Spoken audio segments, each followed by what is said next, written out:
What's up, everybody? Derek Anderson, the DA. So, yeah, we got a couple of strikes going on right now. You guys are probably well aware of that. We got the Screen Actors Guild, actors joining the writers on the Hollywood picket line. So you got the Writers Guild, you got the Screen Actors Guild. Both guilds right now are fighting for what they call fair compensation in the Hollywood system. They're coming out and saying, look, Hollywood has changed the structure of how they do business, where everything is now moved over to streaming. They're no longer doing network television as the main dropping point for a lot of their content. A lot of content's ended up on streaming. And so when stuff goes over to streaming, guess what? We're not seeing money from that. So we need to see the same kind of money or something similar to that we saw when it was just on network television and cable television, now that streaming is taking over. So they're saying, Hollywood, you changed what you were doing, and so now it's time for you to change our compensation structure, blah, blah, blah. That's basically what's happening now. Look, I'm saying this right now. There's a couple of problems that are leading to both of these, and they're not wrong about the fact that there has been major changes to the way that entertainment works. They're not wrong about that. But at the same time, there's a lot to do with how much content is being pushed out there and the type of content that's being pushed out there. That's really the issue. You have two main things going on right now. The first thing is the content, all right? Hollywood has a huge content problem. We've talked about this. We've talked about this at length. Bad content, redundant content, a lack of creativity in the content. Lots of remakes, lots of reboots. That's what we keep seeing. Rehash sequels. There's really nothing new under the sun, and the studios aren't making anything new that kind of speaks to this current generation. That's why, in my opinion, you see things like overseas stuff like anime taken all the way off. They're just hijacking and co-opting old franchises that have a huge fan base, right? That's the main thing. Or do they already have a huge built-in fan base so that we can make money off of it? They already have that, number one. But then in many cases, these older franchises, they've already peaked creatively, all right? They've hit their creative heights, their creative zenith, all right? All of their glory years and their greater years are behind them, That's what Lucasfilm is doing with Star Wars. They don't have anything new to give us to Star Wars. They just keep rehashing all of the stuff that George Lucas has already covered several times. That's all they're doing. And so therefore you have these studios that instead of legitimately doing something unique with the franchise, like that honors the great George Lucas and his vision, all they're doing is just spitting on it and just pissing off the old fans. So now you've lost those guys. The new people that are coming in, you're not writing things that speak to them, all right? To these younger generations, Gen Z and millennials or whatever. They're not giving anything for those guys. You're just trying to cash in on like previously great franchises. And this is the thing, because people will say, well, there's all kinds of other independent films out there, blah, blah, blah, blah, blah. Sure. But these old franchises, those are the ones that get the budgets. Those are the ones that get the marketing, the Super Bowl ads, the splashy trailers. They're getting that kind of attention. And so guess what? That's what Hollywood is. You can try to say, yeah, all of these other independent films. And yeah, I absolutely agree. Go see the independent filmmakers, okay? Go check those guys out. Sound of Freedom. I've been saying that. Go see those films, all right? I have no problem with that. In fact, I encourage you to do it because that's where the real creative filmmaking is happening. But Hollywood itself, no. Hollywood no longer has the visionaries. Check this tweet out. I was responding to this guy. George Lucas said in the interview that studios used to be run by creatives.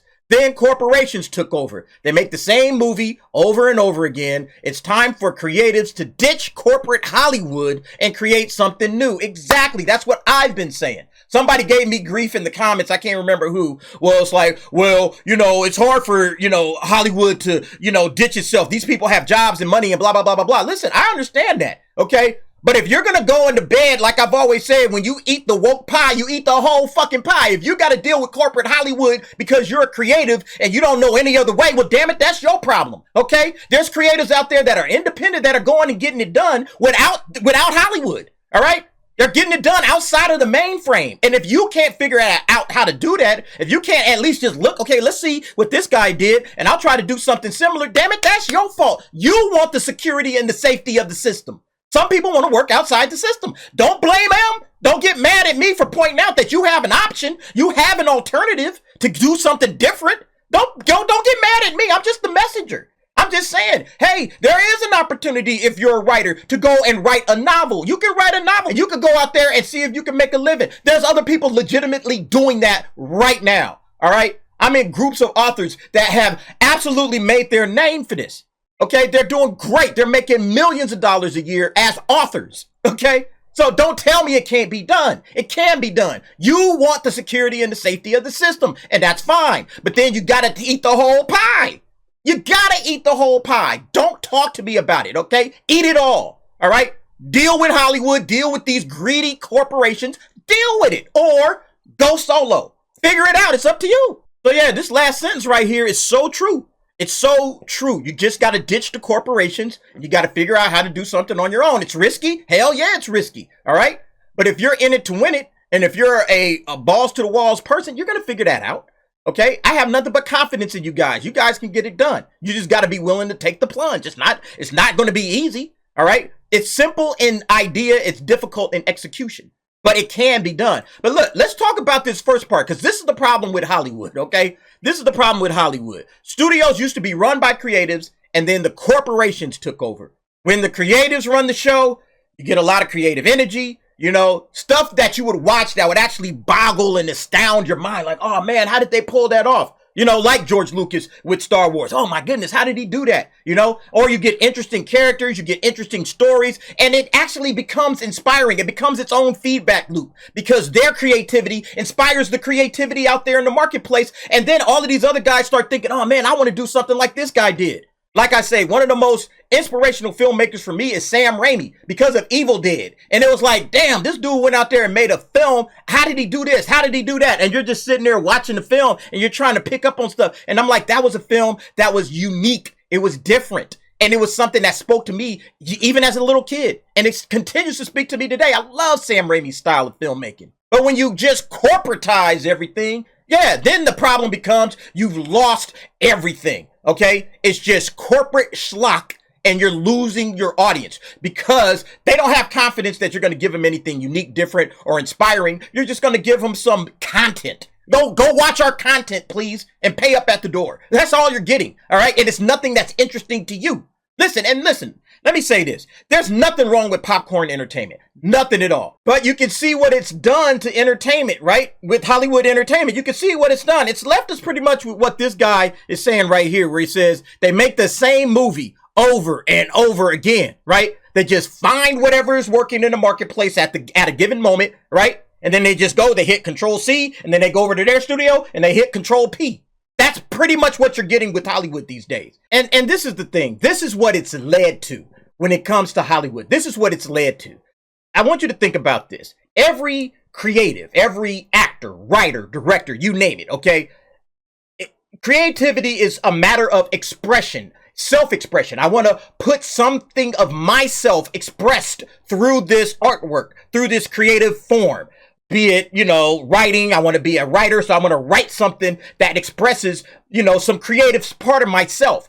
And the same thing with actors and directors. But what happens if all you're doing is Control P or Control C, Control P? What happens if all you're doing is copying and pasting what somebody else did? There's no creativity in that shit. None at all. You're not doing anything creative. So there's no expression. You can't express yourself creatively. So what's happening is you're starting to see these actors and writers and directors express themselves ideologically.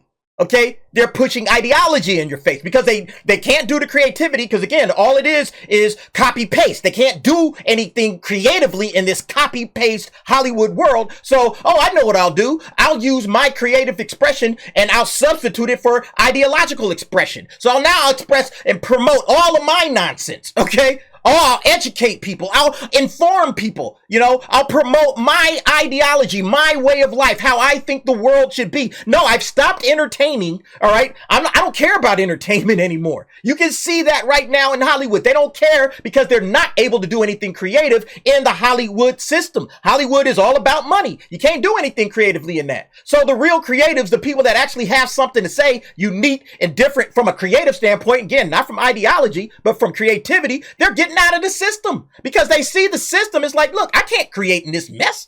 Okay. I can't get jiggy with this shit. I got to get outside this system and go and create something elsewhere. All right. That's basically what this guy is saying. Again, he spells it all the way out. It's time for the creatives. All right. Not these copy paste jokers, actual creators to get outside the system and do some real creativity. That's the goal.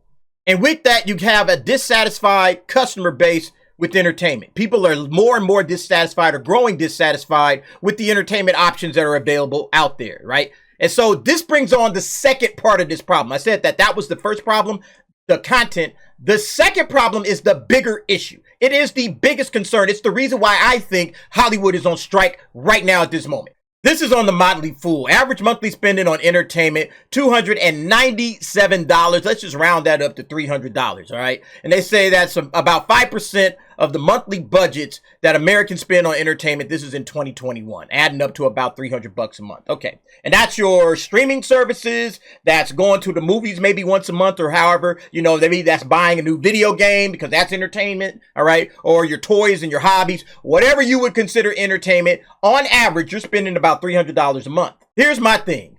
I believe personally, this is my opinion, but I believe we have reached the point of where the supply of entertainment has exceeded the demand. We got how many streaming services out there right now? You got Netflix, you got HBO Max or Max or whatever it is. You got Hulu, you got Disney Plus, you got Amazon Prime Video, you got Paramount Plus, Peacock, you got Apple TV, you got YouTube TV, you got all of these other little ones like Tubi and Fubo or whatever. You got all of these various streaming services out there. And in my opinion, you can't afford all of them all at the same time. At some point, one of these joints has got to go. You can't have them all. And Netflix is the kingpin right now. And you can see right here, it says it has 232.5 million subscribers worldwide. So you're talking about 235 million. I think that's probably the tipping point. You might be able to get up to 250 million until you finally really just have to say, hey, that's as many folks are going to subscribe to a given streaming service, to one streaming service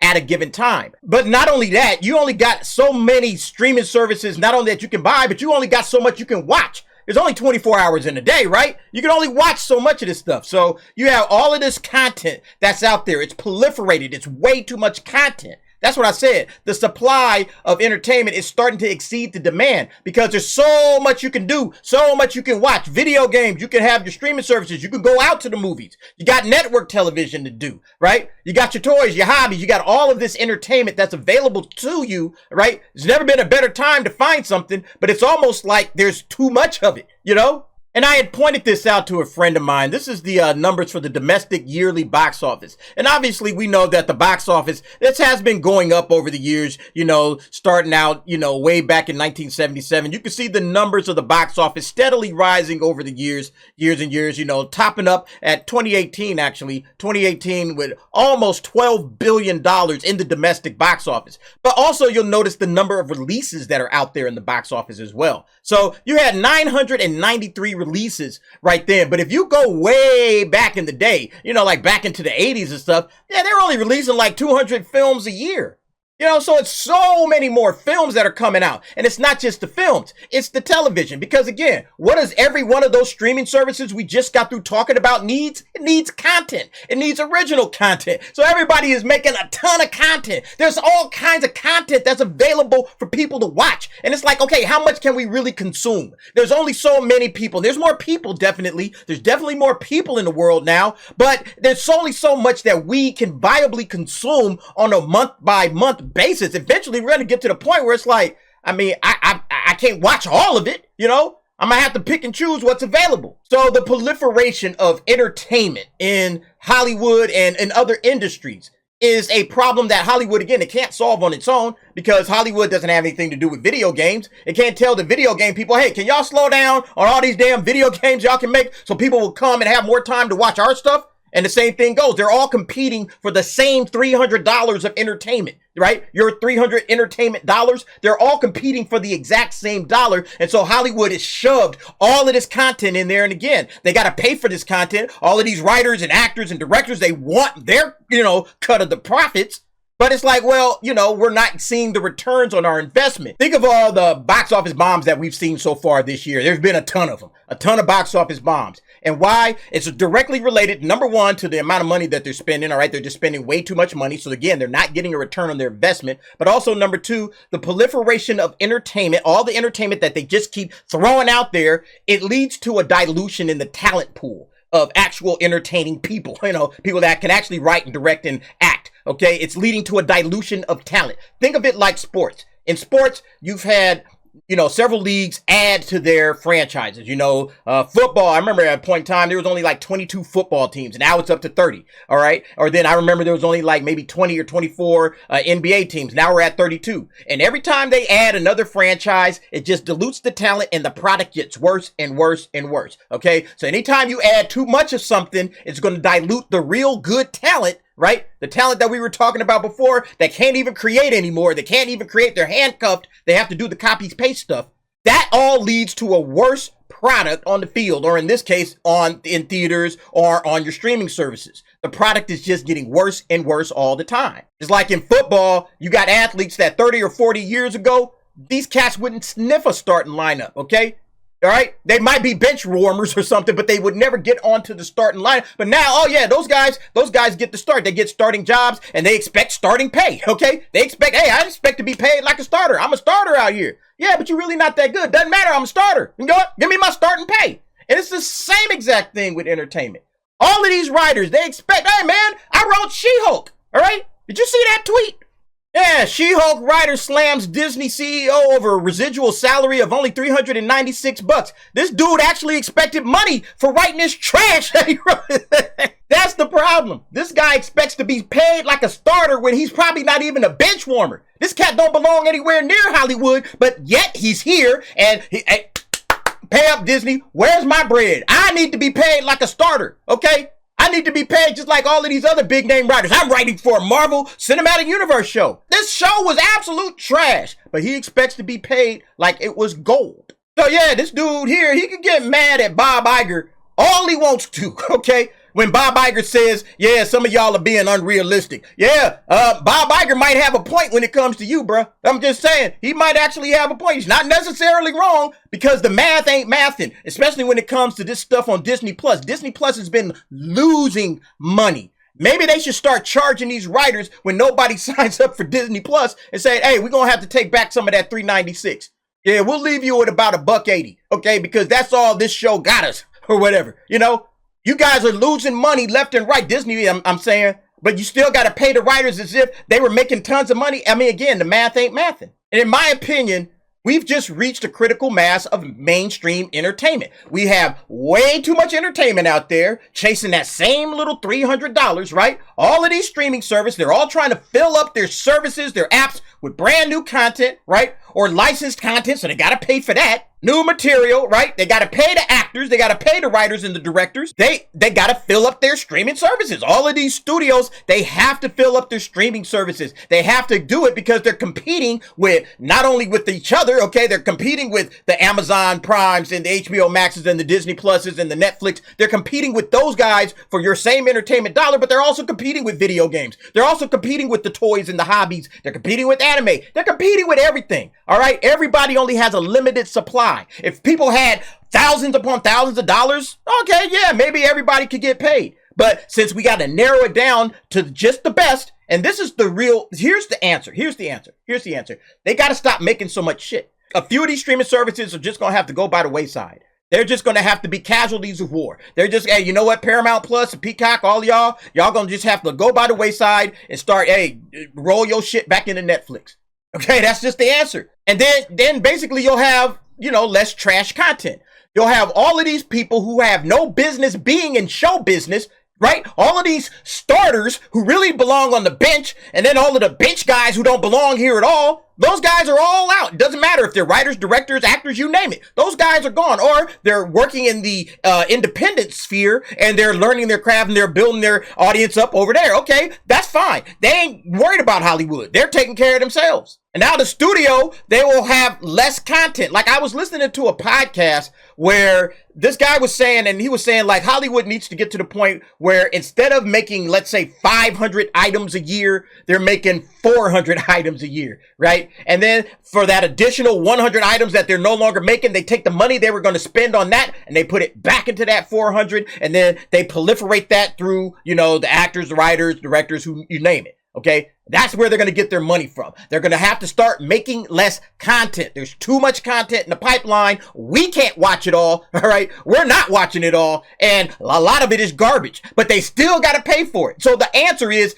get rid of the junk, get rid of the garbage. Let's get back to some really good storytellers that actually know how to tell stories, and then everybody else will find their way. There's YouTube right now where if you have the goods, you could go and create your own private film, and you could throw that joint up on YouTube and see if you could get something out of that. Again, I don't listen to anybody saying that they can't do it. Oh, I have to, I have a family to feed. I can't do this. And man, you know what? You want to be a creative person. There are struggles that you have to take on.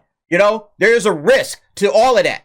And, again, those of us who have tried to get into that entertainment business, whether it be through writing, whether it be through acting, whether it be through directing, whatever the case may be, we know what those guys on the fringes are like. We've been those guys on the fringes. So I get it. Okay.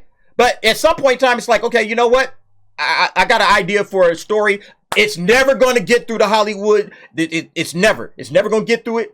Let me see if I can do something on my own. Let me try to write a book. That's what I tried to do. Again, my books are in the description. If you guys want to check them out, maybe you do, maybe you don't. It's all good. But I tried to do something to put myself to tell stories because that's what I want to do. Okay. And there's people that are out there making their own independent content and other means. You can do that, okay? Whether it be comic books like Ripper, okay? Or maybe you're an independent filmmaker and you can throw your shit up on YouTube and make independent films. There's options out there. But, again, that's where I think we're moving towards with this strike. This strike is ultimately going to end with more power to the independent creators. A lot of these guys, I have a feeling they're just going to fall out of the wayside. And then it's like, okay, well, let me just go on here. I still want to entertain. So let me get out here and let me see what I can get going by myself. And honestly, that's where you're going to see the best creativity anyway, because Hollywood is just a lot of cut and paste shit and nobody really is trying to watch anyway. So you guys let me know what you think. I've been talking way too long on this video, but you guys give me your thoughts and your opinions in the comments below. And thanks for watching. See you next time.